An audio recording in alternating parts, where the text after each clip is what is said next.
عزیزوں، آج کے خطبے میں نے جو کچھ کہا ہے یہ اس لیے نہیں ہے کہ تم کو ملامت کروں۔ میں ملامت کرنے کے لیے نہیں اٹھا ہوں۔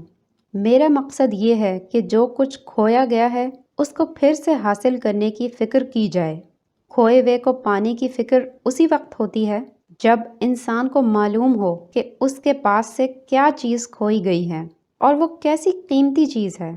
اسی لیے میں تم کو چونکانے کی کوشش کرتا ہوں۔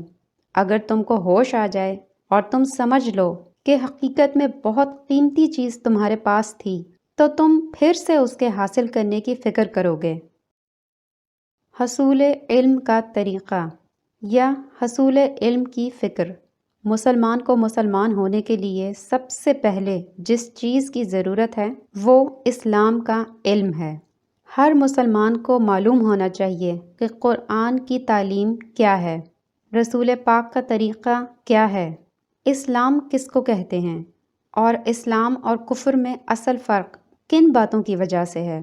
اس علم کے بغیر کوئی شخص مسلمان نہیں ہو سکتا، مگر افسوس ہے کہ تم اسی علم کو حاصل کرنے کی فکر نہیں کرتے۔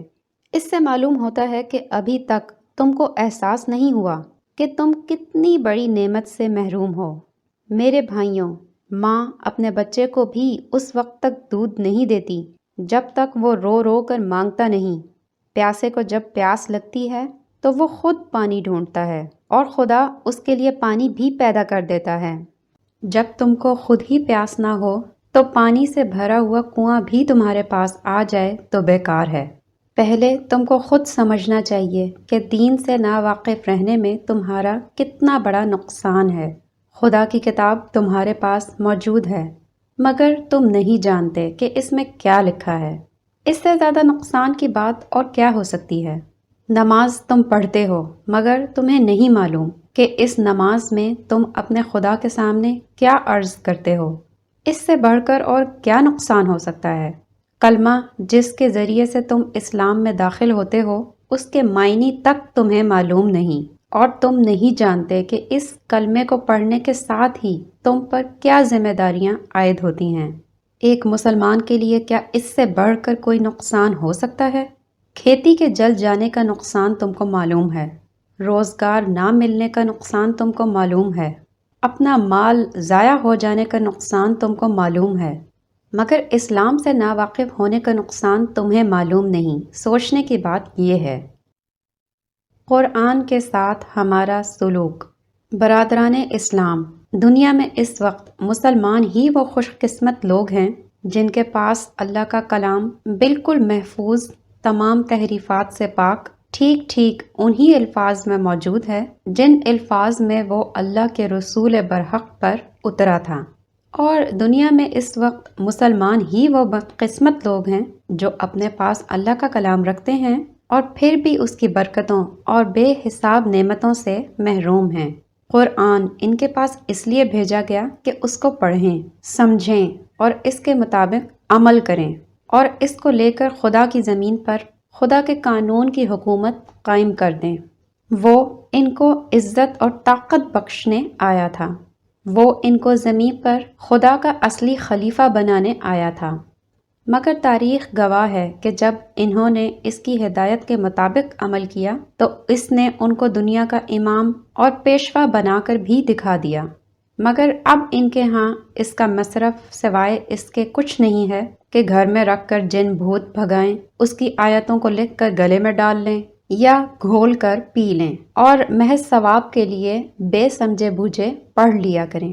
اب یہ اس سے اپنی زندگی کے معاملات میں ہدایت نہیں مانگتے، اس سے نہیں پوچھتے کہ ہمارے عقائد کیا ہونے چاہیے، ہمارے اعمال کیا ہونے چاہیے، ہمارے اخلاق کیسے ہونے چاہیے، ہم لین دین کس طرح کریں، دوستی اور دشمنی میں کس قانون کی پابندی کریں، خدا کے بندوں کے اور خود اپنے نفس کے حقوق ہم پر کیا ہیں اور انہیں ہم کس طرح ادا کریں، ہمارے لیے حق کیا ہے اور باطل کیا، اطاعت ہمیں کس کی کرنی چاہیے اور نافرمانی کس کی، تعلق کس سے رکھنا چاہیے اور کس سے نہ رکھنا چاہیے، ہمارا دوست کون ہے اور دشمن کون، ہمارے لیے عزت اور فلاح اور نفع کس چیز میں ہے اور ذلت اور نامرادی اور نقصان کس چیز میں۔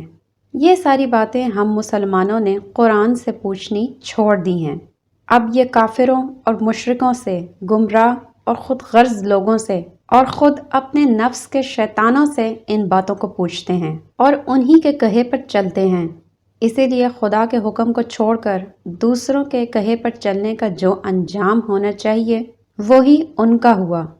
قرآن تو خیر کا سرچشمہ ہے، جتنی اور جیسی خیر تم اس سے مانگو گے یہ تمہیں دے گا۔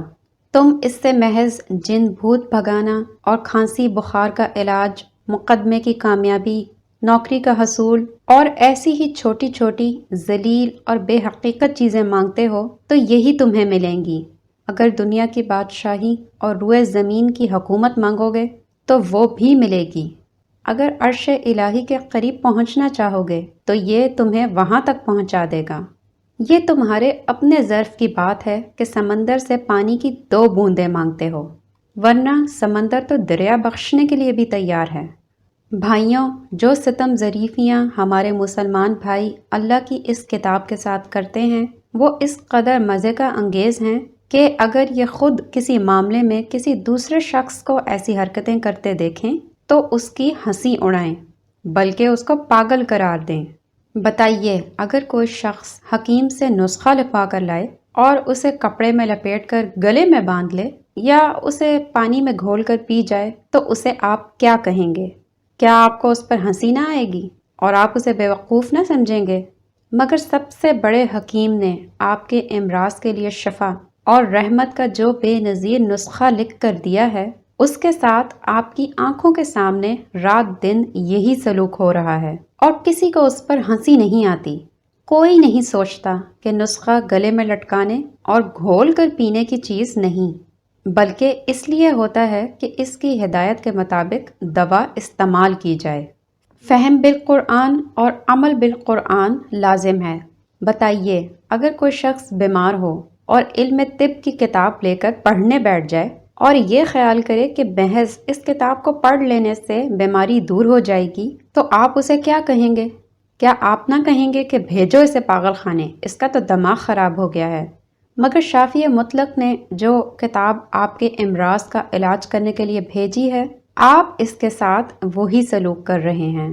آپ اس کو پڑھتے ہیں اور یہ خیال کرتے ہیں کہ بس اس کے پڑھ لینے سے ہی تمام امراض دور ہو جائیں گے۔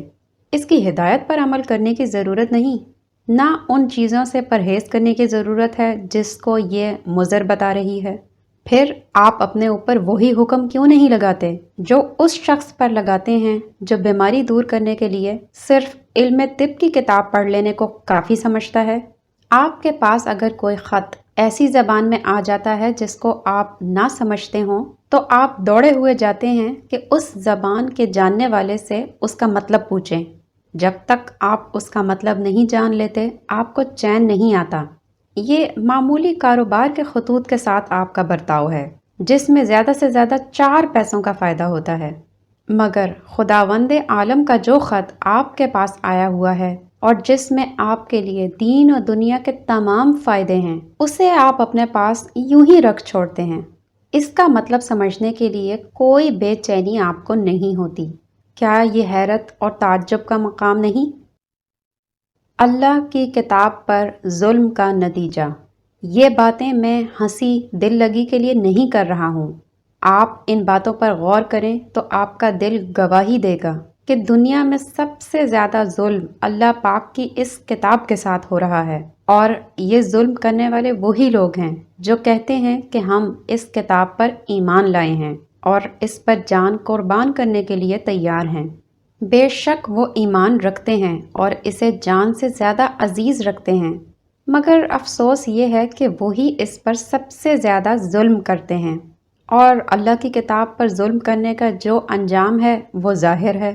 خوب سمجھ لیجئے کہ اللہ کا کلام انسان کے پاس اس لیے نہیں آتا کہ وہ بدبختی اور نکبت اور مصیبت میں مبتلا ہو۔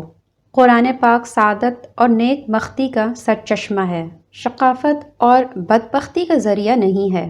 یہ قطعی ناممکن ہے کہ کوئی قوم خدا کے کلام کی حامل ہو اور پھر دنیا میں ذلیل و خوار ہو اور دوسروں کی محکوم ہو، پاؤں میں روندی جائے، اس کے گلے میں غلامی کا پھندا ہو، غیروں کے ہاتھ میں اس کی باگیں ہوں اور وہ اس کو اس طرح ہانکے جیسے جانور کو ہانکتے ہیں۔ یہ حال اس کا اسی وقت ہوتا ہے جب وہ اللہ کے کلام پر ظلم کرتی ہے۔ بنی اسرائیل کا انجام آپ کے سامنے ہے۔ اس کے پاس تورات اور انجیل بھیجی گئی اور کہا گیا تھا اگر وہ تورات اور انجیل اور ان کتابوں کی پیروی پر قائم رہتے جو ان کے پاس بھیجی گئی تھیں تو ان پر آسمان سے رزق برستا اور زمین سے رزق ابلتا، مگر انہوں نے اللہ کی ان کتابوں پر ظلم کیا اور اس کا نتیجہ یہ ہے ان پر ذلت اور محتاجی مسلط کر دی گئی ہے اور وہ خدا کے غضب میں گھر گئے۔ یہ اس لیے کہ وہ اللہ کی آیات سے کفر کرنے لگے تھے اور پیغمبروں کو ناحق قتل کرتے تھے، اور اس لیے کہ وہ اللہ کے نافرمان ہو گئے تھے اور حد سے گزر گئے تھے۔ پس جو قوم خدا کی کتاب رکھتی ہو اور پھر بھی ذلیل و خوار اور محکوم و مغلوب ہو تو سمجھ لیجئے کہ وہ ضرور کتاب الہی پر ظلم کر رہی ہے، اور اس پر یہ سارا وبال اسی ظلم کا ہے۔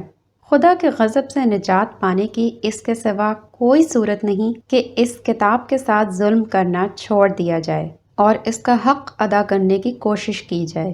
اگر آپ اس گناہ عظیم سے باز نہ آئیں گے تو آپ کی حالت ہرگز نہ بدلے گی، خواہ آپ گاؤں گاؤں کالج کھول دیں، آپ کا بچہ بچہ گریجویٹ ہو جائے اور آپ یہودیوں کی طرح سود خوری کر کے کروڑ پتی کیوں نہ بن جائیں۔ مسلمان کسے کہتے ہیں؟ حضرات، ہر مسلمان کو جو چیز سب سے پہلے جاننی چاہیے وہ یہ ہے کہ مسلمان کہتے کس کو ہیں اور مسلم کے معنی کیا ہیں۔ اگر انسان یہ نہ جانتا ہو کہ انسانیت کیا چیز ہے اور انسان اور حیوان میں فرق کیا ہے تو وہ حیوانوں کی سی حرکات کرے گا اور اپنے آدمی ہونے کی قدر نہ کر سکے گا۔ اسی طرح اگر کسی شخص کو یہ نہ معلوم ہو کہ مسلمان ہونے کے معنی کیا ہیں اور مسلم اور غیر مسلم میں امتیاز کس طرح ہوتا ہے تو وہ خود غیر مسلموں کی سی حرکات کرے گا اور اپنے مسلمان ہونے کی قدر نہ کر سکے گا۔ لہٰذا مسلمان کو اور مسلمان کے ہر بچے کو اس بات سے واقف ہونا چاہیے کہ وہ خود جو اپنے آپ کو مسلمان کہتا ہے سمجھے کہ اس کے معنی کیا ہیں۔ مسلمان ہونے کے ساتھ ہی آدمی کی حیثیت میں کیا فرق واقع ہو جاتا ہے، اس پر کیا ذمہ داریاں عائد ہو جاتی ہیں، اور اسلام کے حدود کیا ہیں جن کے اندر رہنے سے آدمی مسلمان ہوتا ہے اور جن کے باہر قدم رکھتے ہی وہ مسلمانیت سے خارج ہو جاتا ہے، چاہے وہ زبان سے اپنے آپ کو مسلمان ہی کہتا رہے۔ اسلام کے معنی۔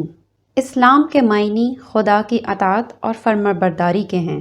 اپنے آپ کو خدا کے سپرد کر دینا اسلام ہے۔ خدا کے مقابلے میں اپنی آزادی اور خود مختاری سے دستبردار ہو جانا اسلام ہے۔ خدا کی بادشاہی اور فرما روائی کے آگے سر تسلیم خم کر دینا اسلام ہے۔ جو شخص اپنے سارے معاملات کو خدا کے حوالے کر دے وہ مسلمان ہے، اور جو اپنے معاملات کو اپنے ہاتھ میں رکھے یا خدا کے سوا کسی اور کے سپرد کرے وہ مسلمان نہیں ہے۔ خدا کے حوالے کرنے یا خدا کے سپرد کرنے کا مطلب یہ ہے کہ خدا نے اپنی کتاب اور اپنے رسول کے ذریعے سے جو ہدایت بھیجی ہے اس کو قبول کیا جائے، اس میں چون و چرا نہ کی جائے، اور زندگی میں جو معاملہ بھی پیش آئے اس میں صرف قرآن اور سنت رسول کی پیروی کی جائے۔ جو شخص اپنی عقل اور دنیا کے دستور اور خدا کے حکم کے سوا ہر ایک کی بات کو پیچھے رکھتا ہے اور ہر معاملے میں خدا کی کتاب اور اس کے رسول سے پوچھتا ہے کہ مجھے کیا کرنا چاہیے، کیا نہ کرنا چاہیے، اور جو ہدایت وہاں سے ملے اس کو بے چون و چرا مان لیتا ہے اور اس کے خلاف ہر چیز کو رد کر دیتا ہے، وہ اور صرف وہی مسلمان ہے، اس لیے کہ اس نے اپنے آپ کو بالکل خدا کے سپرد کر دیا، اور اپنے کو خدا کے سپرد کرنا ہی مسلمان ہونا ہے۔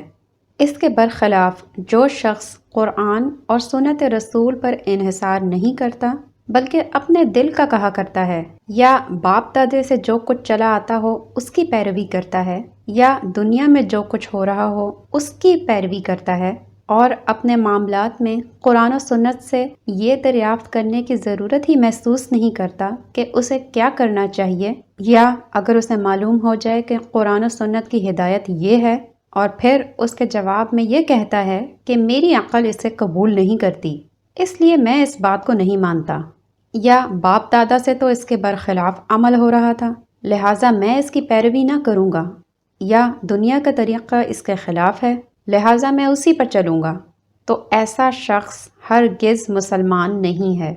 وہ جھوٹ کہتا ہے اگر اپنے آپ کو مسلمان کہتا ہے۔ مسلمان کے فرائض۔ آپ جس وقت کلمہ لا الہ الا اللہ محمد الرسول اللہ پڑھتے ہیں اور مسلمان ہونے کا اقرار کر لیتے ہیں، اس وقت گویا آپ اس بات کا اقرار کرتے ہیں کہ آپ کے لیے قانون صرف خدا کا قانون ہے، آپ کا حاکم صرف خدا ہے، آپ کو اطاعت صرف خدا کی کرنی ہے، آپ کے نزدیک حق صرف وہ ہے جو خدا کی کتاب اور اس کے رسول کے ذریعے سے معلوم ہو۔ اس کے معنی یہ ہیں کہ آپ مسلمان ہوتے ہی خدا کے حق میں اپنی آزادی سے دستبردار ہو گئے۔ اب آپ کو یہ کہنے کا حق ہی نہیں رہا کہ میری رائے یہ ہے، دنیا کا دستور یہ ہے، خاندان کا رواج یہ ہے، یا فلاں حضرت یا فلاں بزرگ یہ فرماتے ہیں۔ خدا کے کلام اور اس کے رسول کی سنت کے مقابلے میں اب ان میں سے کوئی چیز بھی آپ نہیں کر سکتے۔ اب آپ کا کام یہ ہے کہ ہر چیز کو قرآن اور سنت کے سامنے پیش کریں، جو کچھ اس کے مطابق ہو قبول کریں، جو کچھ اس کے خلاف ہو اٹھا کر پھینک دیں، خواہ وہ کسی کی بات اور کسی کا طریقہ ہو۔ اپنے آپ کو مسلمان بھی کہنا، پھر اس قرآن اور سنت کے مقابلے میں اپنے خیال یا دنیا کے دستور یا کسی انسان کے قول و عمل کو ترجیح دینا، یہ دونوں ایک دوسرے کی ضد ہیں۔ جس طرح کوئی نابینا اپنے آپ کو آنکھوں والا نہیں کہہ سکتا یا کوئی نکٹا اپنے آپ کو ناک والا نہیں کہہ سکتا، اسی طرح کوئی ایسا شخص بھی اپنے آپ کو مسلمان نہیں کہہ سکتا جو اپنی زندگی کے سارے معاملات کو قرآن اور سنت کے تابع بنانے سے انکار کرے اور خدا اور رسول کے مقابلے میں اپنی عقل یا دنیا کے دستور یا کسی انسان کے قول یا عمل کو پیش کرے۔ جو شخص مسلمان نہ رہنا چاہتا ہو اسے کوئی بھی مسلمان رہنے پر مجبور نہیں کر سکتا۔ اسے اختیار ہے کہ جو مذہب چاہے اختیار کر لے اور اپنا نام جو چاہے رکھ لے، مگر جب وہ اپنے آپ کو مسلمان کہتا ہے تو اس کو خوب سمجھ لینا چاہیے کہ وہ مسلمان اسی وقت تک رہ سکتا ہے جب تک وہ اسلام کی سرحد میں رہے۔ خدا کے کلام اور اس کے رسول کی سنت کو حق اور صداقت کا معیار تسلیم کرنا، اس کے خلاف ہر چیز کو باطل سمجھنا اسلام کی سرحد ہے۔ اس سرحد میں جو شخص رہے گا وہی مسلمان ہے، اس سے باہر جو قدم رکھے گا وہ عالم اسلام سے خارج ہے۔ اس کے بعد اگر وہ اپنے آپ کو مسلمان سمجھتا ہے اور مسلمان کہتا ہے تو خود وہ اپنے نفس کو بھی دھوکہ دیتا ہے اور دنیا کو بھی۔ قرآن پاک میں ہے کہ جو اللہ کے نازل کردہ قانون کے مطابق فیصلہ نہ کریں وہی کافر ہیں۔ کلمہ طیبہ کے معنی۔ آپ کو معلوم ہے کہ ایک انسان دائرہ اسلام میں کلمہ طیبہ پڑھ کر داخل ہوتا ہے، اور وہ کلمہ بھی کوئی بہت زیادہ لمبا چوڑا نہیں ہے، صرف چند لفظ ہیں۔ لا الہ الا اللہ محمد الرسول اللہ، اللہ کے سوا کوئی خدا نہیں، محمد اللہ کے رسول ہیں۔ ان الفاظ کو زبان سے ادا کرتے ہی آدمی کچھ سے کچھ ہو جاتا ہے۔ پہلے کافر تھا اب مسلمان ہو گیا، پہلے ناپاک تھا اب پاک ہو گیا، پہلے خدا کے غضب کا مستحق تھا اب اس کا پیارا ہو گیا، پہلے دوزخ میں جانے والا تھا اب جنت کا دروازہ اس کے لیے کھل گیا۔ اور بات صرف اتنے پہ ہی نہیں رہتی، اس کلمے کی وجہ سے آدمی اور آدمی میں بڑا فرق ہو جاتا ہے۔ جو اس وقت ایک کلمے کے پڑھنے والے ہیں وہ ایک امت ہوتے ہیں، اور جو اس سے انکار کرتے ہیں وہ دوسری امت ہو جاتے ہیں۔ باپ اگر کلمہ پڑھنے والا ہے اور بیٹا اس سے انکار کرتا ہے تو گویا باپ باپ نہ رہا اور بیٹا بیٹا نہ رہا۔ باپ کی جائیداد سے اس بیٹے کو ورثہ نہ ملے گا۔ غیر شخص اگر کلمہ پڑھنے والا ہے اور اس گھر کی لڑکی بیاتا ہے تو وہ اور اس کی اولاد تو اس گھر سے ورثہ پائے گی، مگر یہ اپنے صلب کا بیٹا صرف اس وجہ سے کہ کلمے کو نہیں مانتا غیروں کا غیر بن جائے گا۔ گویا یہ کلمہ ایسی چیز ہے جو غیروں کو ایک دوسرے سے ملا دیتی ہے اور اپنوں کو ایک دوسرے سے کاٹ دیتی ہے۔ حتیٰ کہ اس کلمے کا زور اتنا ہے کہ خون اور رحم کے رشتے بھی اس کے مقابلے میں کچھ نہیں ہیں۔ اتنا بڑا فرق کیوں ہے؟ اب ذرا اس بات پر غور کرو کہ اتنا بڑا فرق جو آدمی اور آدمی میں ہو جاتا ہے، آخر یہ کیوں ہوتا ہے؟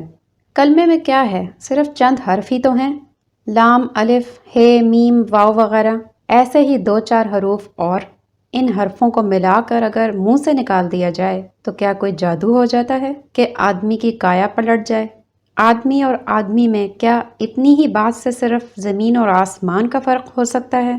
میرے بھائیوں، تم ذرا سمجھ سے کام لوگے تو تمہاری عقل خود کہہ دے گی کہ فقط منہ کھولنے اور زبان ہلا کر چند حرف بول دینے کی اتنی بڑی تاثیر نہیں ہوتی۔ بت پرست مشرک تو ضرور سمجھتے ہیں کہ بس ایک منتر پڑھ لینے سے پہاڑ ہل جائے گا، زمین شق ہو جائے گی، چشمے ابلنے لگیں گے، چاہے منتر کے معنی کی کسی کو خبر نہ ہو، کیونکہ وہ سمجھتے ہیں کہ ساری تاثیر بس حرفوں میں ہے۔ وہ زبان سے نکلے اور طلسمات کے دروازے کھل گئے، مگر اسلام میں یہ بات نہیں ہے۔ یہاں اصل چیز معنی ہے۔ الفاظ کی تاثیر معنوں سے ہے۔ معنی اگر نہ ہوں اور وہ دل میں اگر نہ اتریں اور ان کے زور سے تمہارے خیالات، تمہارے اخلاق، تمہارے اعمال نہ بدلیں تو نرے الفاظ بول دینے سے کچھ بھی اثر نہ ہوگا۔ اس بات کو میں ایک موٹی سی مثال سے آپ کو سمجھاتا ہوں۔ فرض کرو تمہیں سردی لگتی ہے اور اگر تم زبان سے روئی لحاف پکارنا شروع کر دو تو سردی لگنی بند نہ ہوگی، چاہے تم رات بھر میں 1,00,000 تسبیح روئی لحاف کی پڑھ لو۔ ہاں، اگر تم لحاف میں روئی بھروا کر اوڑھ لوگے تو سردی لگنی بند ہو جائے گی۔ فرض کرو تمہیں پیاس لگ رہی ہے، اگر تم صبح سے شام تک پانی پانی پکارتے رہو تو پیاس نہ بجھے گی۔ ہاں، پانی کا ایک گھونٹ لے کر پی لوگے تو کلیجے کی ساری آگ ٹھنڈی ہو جائے گی۔ فرض کرو کہ تم کو نزلہ بخار ہے، اس حال میں اگر بنفشہ گاؤ زبان کی تسبیح پڑھنا شروع کر دو گے تو نزلہ اور بخار میں کمی نہیں آئے گی۔ ان دواؤں کو جوشاندہ بنا کر پی لوگے تو نزلہ اور بخار خود بھاگ جائے گا۔ بس یہی حال کلمہ طیبہ کا بھی ہے۔ فقط 6-7 لفظ بول دینے سے اتنا بڑا فرق نہیں ہوتا کہ آدمی کافر سے مسلمان ہو جائے، ناپاک سے پاک ہو جائے، مردود سے محبوب بن جائے، دوزخی سے جنتی بن جائے۔ یہ فرق صرف اس وقت ہوگا کہ پہلے ان الفاظ کا مطلب سمجھو اور وہ مطلب تمہارے دل میں اتر جائے۔ پھر مطلب کو جان بوجھ کر جب تم ان الفاظ کو اپنے زبان سے نکالو تو تمہیں اچھی طرح یہ احساس ہو کہ تم اپنے خدا کے سامنے اور ساری دنیا کے سامنے کتنی بڑی بات کا اقرار کر رہے ہو، اور اس اقرار سے تمہارے اوپر کتنی بڑی ذمہ داری آ گئی ہے۔ پھر یہ سمجھتے ہوئے کہ جب تم نے اقرار کر لیا تو پھر اس کے بعد تمہارے خیالات پر اور تمہاری ساری زندگی پر اس کلمے کا قبضہ ہونا چاہیے۔ پھر تم کو اپنے دل و دماغ میں کسی ایسی چیز کو جگہ نہ دینی چاہیے جو اس کلمے کے خلاف ہو۔ پھر تم کو ہمیشہ کے لیے بالکل فیصلہ کر لینا چاہیے کہ جو بات اس کلمے کے خلاف ہے وہ جھوٹی ہے اور یہ کلمہ سچا ہے۔ پھر زندگی کے تمام معاملات میں یہ کلمہ تمہارا حاکم ہونا چاہیے۔ اس کلمہ کا اقرار کر لینے کے بعد تم کافروں کی طرح آزاد نہیں رہے کہ جو چاہو کرو، بلکہ تم اب اس کلمے کے پابند ہو۔ جو وہ کہے اس کو کرنا پڑے گا، جس سے وہ منع کرے اس کو چھوڑنا پڑے گا۔ اس طرح کلمہ پڑھنے سے آدمی مسلمان ہوتا ہے، اور اس طرح کلمہ پڑھنے سے آدمی اور آدمی میں اتنا بڑا فرق ہوتا ہے جس کا ذکر میں نے ابھی تم سے کیا ہے۔ کلمے کا مطلب۔ آؤ اب میں تمہیں بتاؤں کہ کلمے کا مطلب کیا ہے، اس کو پڑھ کر آدمی کس چیز کا اقرار کرتا ہے، اور اس کا اقرار کرتے ہی آدمی کس چیز کا پابند ہو جاتا ہے۔